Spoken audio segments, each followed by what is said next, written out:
Dieu de Goshen vous bénisse. Oh Yesu, tokendele susu epai ya nani?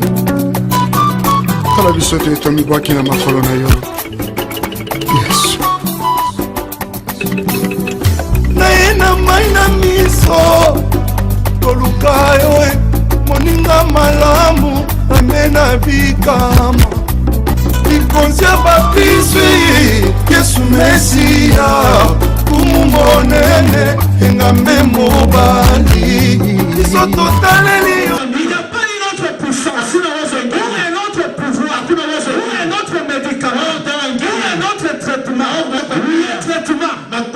plus efficace, le vaccin, plus efficace que l'humanité peut connaître. C'est le nom de Jésus-Christ. C'est le nom de Jésus-Christ. Jésus-Christ n'échoue jamais. Jésus-Christ n'échoue jamais. Jésus-Christ n'échoue jamais. Lorsqu'il entre dans la vie d'une personne, il ne peut pas échouer. Il ne peut pas échouer. Il est là pour déployer sa puissance, pour démontrer sa puissance. Il n'a jamais échoué. D'accord.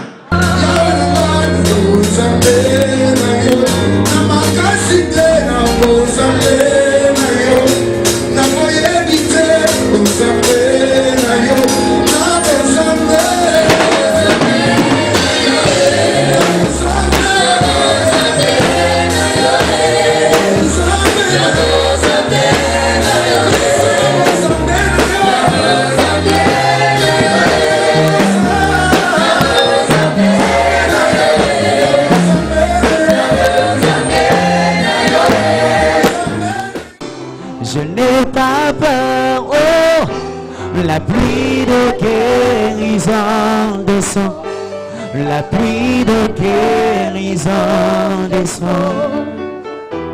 Je n'ai pas peur, je n'ai pas peur, oh, la pluie de guérison, la pluie de guérison, je n'ai pas peur, je n'ai pas peur, je n'ai pas peur, je n'ai pas peur,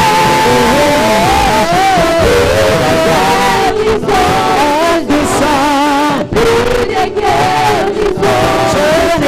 peur, je n'ai pas peur, encore la pluie de guérison descend, la pluie de guérison descend, je n'ai pas peur. Amen. Amina. Amen. Amina. C'est m'amène bien. Amina. C'est m'amène au cours délivré. Amen. C'est m'amène puissance yote ya ténèbres ya nguke. Dis bien Amen que la puissance de C'est m'amène mankamba yote kachike. Amen. C'est m'amène malien yote ya famille ya nguke. Amen. C'est m'amène wingie mu destiné yako. Amen. C'est m'amène buloji bote bwa nguke. Amen. C'est m'amène malari yote itoke. Amen. C'est m'amène manjia yote funguke. Amen. C'est m'amène mablokage yote yanguke. Amen. C'est m'amène mbingu funguke. Amen. Amen. Que Dieu soit loué. Mungu atukuzwe. Le ciel est ouvert ce matin. Mbingu iko wazi asubuhi ya leo. Et tu ne vas rien forcer. Hautakazisha kitu. Oh, tu ne vas rien forcer. Hautakazisha kitu. Est-ce que tu peux d'abord acclamer très bien pour toi-même? Unaweza Acclame pour kwanza toi-même. kupiga makofi vizuri juu yako peke yako tu. Oh Jésus! Yes, Je dis acclame très bien maintenant pour le roi des rois. Chapa makofi Et le Seigneur des seigneurs. ya Bwana mabwana, mfalme wa wafalme.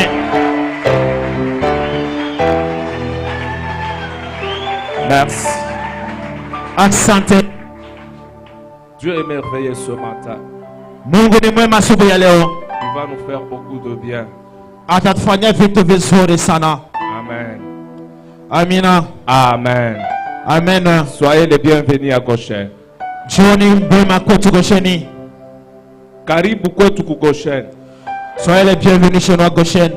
Amen. Amen. Que Dieu vous bénisse Mungu amibariki. pour votre présence encore ce matin en ce lieu. Jua wapo wenu tena asubuhi ya leo. Nous avons adoré notre Dieu. Tunamwabudu Mungu wetu. Nous l'avons élevé Tunamnyanyua. et nous lui avons témoigné notre gratitude. Ashuhudia tena ukoo wetu. Lui qui nous a gardés depuis le début de la semaine jusqu'aujourd'hui. Yeye atuchunga mwanzo ya wiki mpaka leo. Il n'a pas regardé nos défauts. Asikuangalie makosa yetu. Il n'a pas fait allusion à nos péchés. Asikuangalie mazambi yetu. Mais il nous a présenté son amour. Anatuonesha tu Et mapendo c'est yake. cet amour qui nous a amenés en ce Ni lieu. ile mapendo natuleta ifasi. J'aime bien ce Dieu. Nampenda mzuri Et Mungu. ce Dieu va te faire beaucoup de bien ce matin. Ule Mungu atafanya vitu Ce vizuri Dieu asubuhi ya va te leo. consoler ce matin. Kama Mungu alikuta asubuhi ya leo. Ce Dieu va essuyer tes larmes ce Ule matin. Mungu atapangusa chozi lako asubuhi ya Sois dans leo. la joie Kuya mfuraha que tu ne vas plus pleurer. hautalia tena. Si les hommes t'ont fait pleurer, Kwa watu walikulilisha, Dieu va essuyer tes larmes ce matin. Mungu atapangusa chozi lako asubuhi ya leo. Amen. Yes, amina. Découvre ton identité en Christ.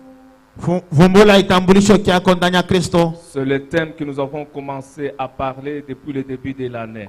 Ni kishina tunaanza kusungumuzia kama mwanzo ya mwaka. Notre objectif et notre mission en donnant ce thème, Shaba yetu na kazi yetu mkuleta hiki kishina par l'inspiration du Saint-Esprit, kupitia tafsiri wa Roho Mtakatifu. nous voulons que tout en étant chrétien, Kuya wa Kristo tu arrives à comprendre pourquoi Dieu t'a sauvé. ufike uelewe kwa nini Mungu Tu alikokoa. arrives à comprendre pourquoi tu es chrétien. Uelewe kwa nini kumu Kristo. Tu arrives à comprendre tes droits Uyuwe en yako tant que chrétien. kama Mkristo. Même si tu entres en prière, Hata ukiingia il maombi y a des droits que tu dois réclamer auprès de ton Père qui est Dieu. kuko bila unapasha kulomba kwa baba yako Mungu. Amen. Amina. Et ce matin, nous poursuivons avec ce thème Asubuhi tunachofa tena na kile kishina en lisant le livre de Luc chapitre 18 mkusoma kitabu cha Luka mstari ya 18 à partir du verset 9 jusqu'au verset 14. tutaanzia mpaka hapa mstari wa 9 mpaka 14. Luc chapitre 19, Luc chapitre 18 verset 9 jusqu'à 14, nous lisons la parole de Dieu. Amina. Il dit encore cette parabole en vue de certaines personnes se persuadant qu'elles étaient justes et ne faisant aucun cas des autres. Deux hommes montèrent au temple pour prier. L'un était pharisien et l'autre était publicain. Le pharisien debout priait ainsi en lui-même. Ô Dieu, je te rends grâce de ce que je ne suis pas comme le reste des hommes qui sont ravisseurs, injustes, adultères ou même comme ces publicains. Je jeûne 3 fois par semaine. Je donne la dîme de tous mes biens, de tous mes revenus. Le publicain se tenant à distance, n'osait même pas lever les yeux au ciel, mais il s'est frappé la poitrine en disant, ô Dieu, sois apaisé envers moi qui suis un pécheur. Je vous l'ai dit, celui-ci descendit dans sa maison justifié plutôt que l'autre. Car quiconque s'élève sera abaissé et celui qui s'abaisse sera élevé. Est-ce que nous pouvons acclamer très bien le roi du roi et le Seigneur Tunaweza des seigneurs? kutoa kofi njoo Bwana wa Bwana, mfalme wa mfalme. J'aimerais répéter la dernière partie du verset 14. Napenda kuanzua tena kisari cha mwisho. Quiconque s'élève sera abaissé Yoyote atalinyanyusha peke yake atashushwa, et celui qui s'abaisse sera élevé. na ule atajishusha ataona kupandishwa. Découvre ton identité en Christ. Vumbula kitambulisho kyako ndani ya Kristo. La meilleure façon de retrouver ton identité, Namna mzuri ya kufumbula itambulisho yako c'est lorsque tu prennes la conscience ni wakati unachukua mazamiri, que tu dois t'humilier. unapasha kujishusha. Amen. Amina. La Bible dit, Biblia inasema quiconque yoyote prend la décision anachukua mpango de s'élever lui-même, ya kujinyanyua peke yake il sera abaissé. atashushwa. Je commence par une déclaration. Mimi naanza kutangaza kitu. Jésus-Christ Yesu Kristo est venu dans ce monde. alikuwa hapa hii dunia, C'est parce que le péché existait dans ce monde. ni juu dhambi ilikuwa hapa hii dunia. Jésus-Christ Yesu Kristo est venu dans ce monde. alikuwa hapa hii dunia, C'est parce que l'homme a péché. ni juu mtu alitenda Et la dhambi, solution na jibu au péché de l'homme, kudhambi ya mtu c'est Jésus ni Yesu. qui devait venir donner la réponse ou la solution. Alipasha kwa kuleta jibu. Aucun homme sur la terre Hakuna mtu kwa udongo n'a le pouvoir eko na uwezo de donner la solution au péché. ya kuleta jibu Comme kudhambi. tu n'as pas le pouvoir de donner la solution au péché, Bila haona na uwezo wa kuleta jibu tu n'as pas kudhambi, aussi le pouvoir de condamner les autres. haona tena na uwezo wa C'est kuhukumu Jésus-Christ wengine. Yesu peke Il a yake le pouvoir eko na uwezo de pardonner le péché. ya kurumia Et dhambi, seul Jésus aussi na Yesu Kristo peke yake peut aussi avoir anaweza kuwa le pouvoir uwezo de condamner les autres. ya kuhukumu Mais wengine. lorsqu'il est venu dans ce monde, kuya il mwidunia n'est pas venu nous condamner, kutukumu, il est venu nous sauver du péché. kutuokoa muzambi. Jésus n'est pas venu nous condamner, Yesu asikuwa kutukumu, mais Jésus est venu chercher le péché. Yesu alikuwa kutafuta watenda dhambi. Même les jours, Hata ile siku l'homme a désobéi dans le jardin ule d'Éden. mtu asikutii mshamba la Edeni. Et la Bible dit ceci. Biblia inasema hivi, Lorsqu'ils ont mangé le fruit, wakati walikula tunda ils ont découvert walivumbula qu'ils étaient nus. walikuwa utupu. La Bible dit ceci. Biblia inasema L'homme est allé chercher mtu alienda kutafuta le feuille de figuier ile maihani ya pour mti couvrir sa nudité. ya kufunga utupu Lorsqu'il a wake. pris le feuille de figuier Wakati achukua ile mayani pour couvrir sa nudité, kufunika utupu wake, la Bible dit ceci. Biblia inasema Lorsque les feuilles wakati de majani figuier ya ile mti se sont séchées, ilikauka, la nudité de l'homme utupu wa mtu était toujours à découvert. ilikuwa nje. Mais lorsque Dieu a vu ça, Wakati Mungu aliona ile au lieu de chercher la feuille de figuier, ya kutafuta ile Dieu a majani, tué un animal. aliua nyama. Mungu Il a pris la peau de aliua l'animal ngozi ya pour nyama couvrir la nudité de l'homme. kufungula utupu wa Laisse-moi te mtu. dire, Acha l'homme nikwambie, de lui-même mtu peke ne peut pas yake cacher ses péchés. asiwezi kufunika L'homme dhambi de yake. lui-même ne Mtu peut peke pas yake couvrir ses péchés. asiwezi kufunika C'est lui qui dhambi peut yake. couvrir ses péchés. Kuzuia Il n'y a que dhambi Dieu lui-même. kutoka Mungu peke yake.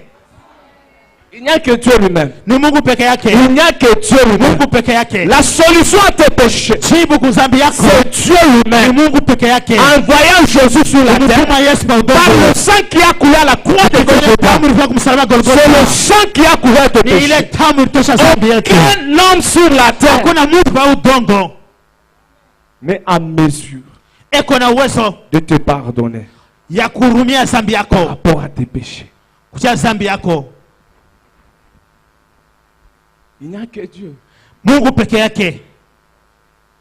Et j'aimerais vous dire, Natamani kumiambia le salut de l'homme, kofu wa mtu ça ne dépend pas de nous. haina juu yetu tu, Ça dépend de Dieu. ni juu ya Mungu. Et aucun homme sur la terre Hakuna hata mtu hapa udongo hapa peut se déclarer juste anaweza kusema ni mtu wake sans que Dieu lui-même bila kia Mungu peke yake, puisse lui déclarer juste. ila mtangaze kama ni mtu mwenye yake. Aucun homme Hakuna mtu sur la terre pa udongo hapa ne peut se déclarer juste asiwezi kutangaza mwenye yake sans que Dieu lui-même bila Mungu peke yake, puisse lui déclarer juste. ila musawala mtu ni mwenye yake.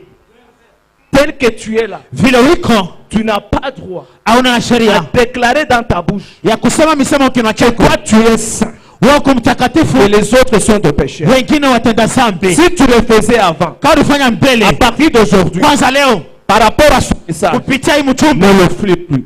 usifanye Parce tena. que celui qui nous considère juste, Ule anatoka ketuma ce ne watu sont pas les hommes, aina watu c'est Dieu. ni Mungu. Les hommes Watu peuvent nous considérer injustes. waweza tuna na Mais lorsque haki, Dieu nous regarde, wakati Mungu il nous anatuona trouve que nous sommes justes. anasema tuko na haki. La justice des hommes, Watu wa Mungu comme un vêtement souillé. inakosa gua La utatu. justice des hommes, Zao watu comme un vêtement souillé. iko kama nguo yenye uchafu. Ce que Dieu dit, Ile Mungu anasema c'est ce qui est vrai. ni ile inafanika. Maintenant, rentrons à notre texte de ce matin. Turudie sasa mchumbe wetu leo asubuhi. La Bible dit, Biblia inasema Jésus donne encore une autre parabole. Yesu Kristo analeta tena fumbo ingine. Jésus, lorsqu'il voulait enseigner à ses disciples, Wakati Yesu alishafundisha wafuasi wake, il les enseignait toujours en donnant les exemples, en donnant des paraboles, alibafundisha mkuleta mfano na mafumbo pour les faire comprendre. juu waelewe. Il dit encore, Anasema tena un pharisien ule mfarisayo et un publicain na ule mtoza kodi sont partis walienda dans le synagogue mule musinagogi pour prier. juu ya kuomba. Donc c'était par habitude, Ilikuwa ni kumazoezi. tous ceux qui étaient à Jérusalem Wale wote walikuwa Yerusalemu allaient toujours au temple pour prier. wanaanza kwenda kule kwa hekalu kuomba. Mais Jésus a donné l'exemple Yesu Kristo akaleta mfano de deux types de personnes ya watu wawili wale qui entraient au temple. waliweza kuingia mu hekalu. Il y avait des pharisiens, Kulikuwa wafarisayo, il y avait aussi des publics. kulikuwa na wale watoza kodi. Mais la différence, Achanisho c'est par rapport à la définition. ni kupitia namna kufundisha Chaque ile. catégorie de personnes Kila mtu donnée à l'autre. alileta kwa mwingine. Pour le pharisien, Juu wafarisayo il voyait que le publicain wale watoza kodi n'a pas droit de prier hawana sheria parce qu'il kuomba, était pécheur. walikuwa watenda Mais le dhambi. publicain, lui, Watoza kodi ne regardait pas asikuangalie ce que le pharisien ile faisait. farisayo Mais anafanya. lorsque lui entrait dans le temple, Wakati aliingia mu hekalu il partait anaweza par kuenda rapport à son problème. kufuatana na mambo yake. C'est ce que nous retrouvons aujourd'hui. Ile tunatazama leo, Il y a deux catégories de personnes à l'église. kunakuwa watu wawili mu kanisa, Il y a les publicains, kunakuwa watoza il kodi y a aussi les pharisiens. na wafarisayo. Maintenant, Jésus a défini les pharisiens. Yesu Kristo anasema wafarisayo, Lorsque vous lisez Matthieu chapitre 23, partir du 27e verset, wakati mkisoma Mathayo, il disait que les pharisiens étaient considérés comme, en les regardant, ils étaient comme des tombeaux blanchis. wanasema wafarisayo kuangalia kama kaburi yenye kupema pembe mzuri. On peut embellir de l'extérieur, Wanaweza kutengeneza kwa mais à nje, l'intérieur, ndani ce sont des ossements, mnakuwa ce sont mifupa des pourritures. vya kuoza. En d'autres termes, Namna ingine les